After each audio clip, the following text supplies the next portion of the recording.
Il a détruit la vie de son frère en prononçant 3 mots.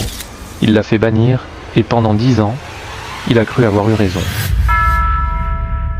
À la périphérie d'Ibadan, dans le sud du Nigeria, il y a un quartier oublié où les maisons sont serrées, les murs sont fins, et où les secrets ne restent jamais cachés longtemps. Dans une grande cour familiale, où plusieurs générations vivent ensemble, il y a une règle simple. La parole de chef de famille vaut plus que la vérité. C'est là que Tunde et Adekunle ont grandi. 2 frères, pas seulement par le sang, mais par tout ce qu'ils ont traversé ensemble. Leur père est mort très tôt, leur mère vendait du riz au marché, et très jeunes, ils ont appris à survivre.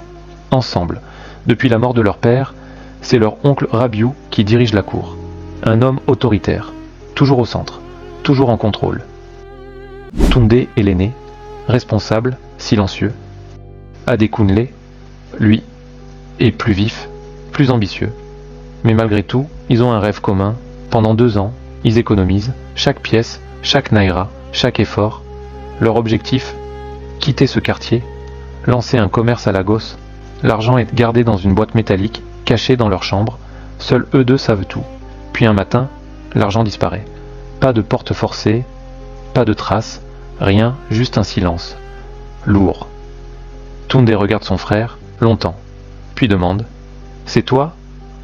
Adekunle reste figé, puis répond « Tu sais très bien que non. » Mais dans la cour, le doute s'installe déjà. Les anciens se réunissent, et ce soir-là, toute la famille est là. C'est l'oncle Rabiou qui dirige la réunion. C'est lui qui guide les regards. C'est lui qui sait déjà. Tunde regarde autour de lui, puis il parle. Il n'y a que lui qui savait. Silence total. Pendant une seconde, il avait hésité, mais son choix était déjà fait. Mieux vaut perdre un frère que perdre cet argent. Adekunle regarde autour de lui. Personne ne parle pour lui, même pas leur mère.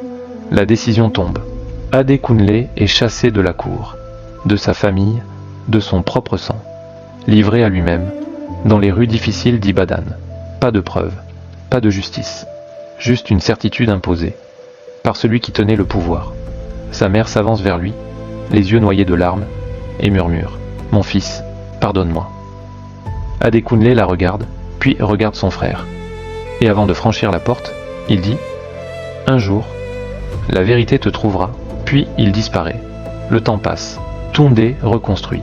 Il ouvre son commerce, se marie, a des enfants. De l'extérieur, il a réussi. Mais à l'intérieur, quelque chose ne tient pas. Parce qu'il y a une chose qu'il n'a jamais retrouvée. La paix. 10 ans plus tard, Adekunle revient. Mais ce n'est plus le même homme, calme, bien habillé, silencieux, et surtout, froid. Pendant que la cour l'oubliait, lui, il construisait quelque chose que personne n'attendait. Il avait réussi malgré les difficultés. Toute la cour le regarde, certains murmurent, d'autres évitent son regard. Mais personne ne parle, sauf lui. Je veux voir Tunde. Il se retrouve seul, pour la première fois en 10 ans. Adekunle pose une enveloppe sur la table. Tunde ouvre, ce qu'il voit, le brise. Des témoignages, des faits, des détails. Une de leurs cousines avait vu quelqu'un entrer cette nuit-là, mais elle n'avait rien dit, par peur.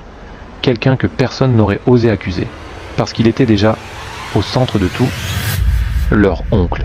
Il avait pris l'argent, et pire encore, il avait manipulé la réunion, guidé les anciens, dirigé les regards pour que tout accuse Adekunle. Pourquoi ? Parce qu'il ne voulait pas que les frères partent, parce qu'il voulait garder le contrôle, et Adekunle avait servi de sacrifice. Pourquoi maintenant ? Demande Tunde, la voix brisée.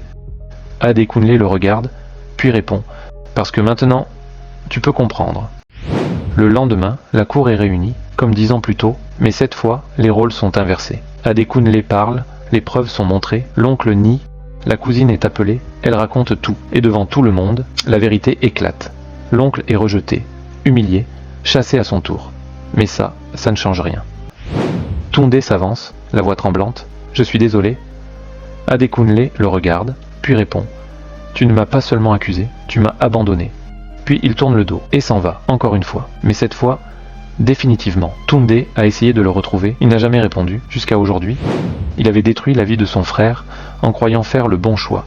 Mais la pire des trahisons, ce n'est pas celle qu'on subit, c'est celle qu'on commet, sans même s'en rendre compte.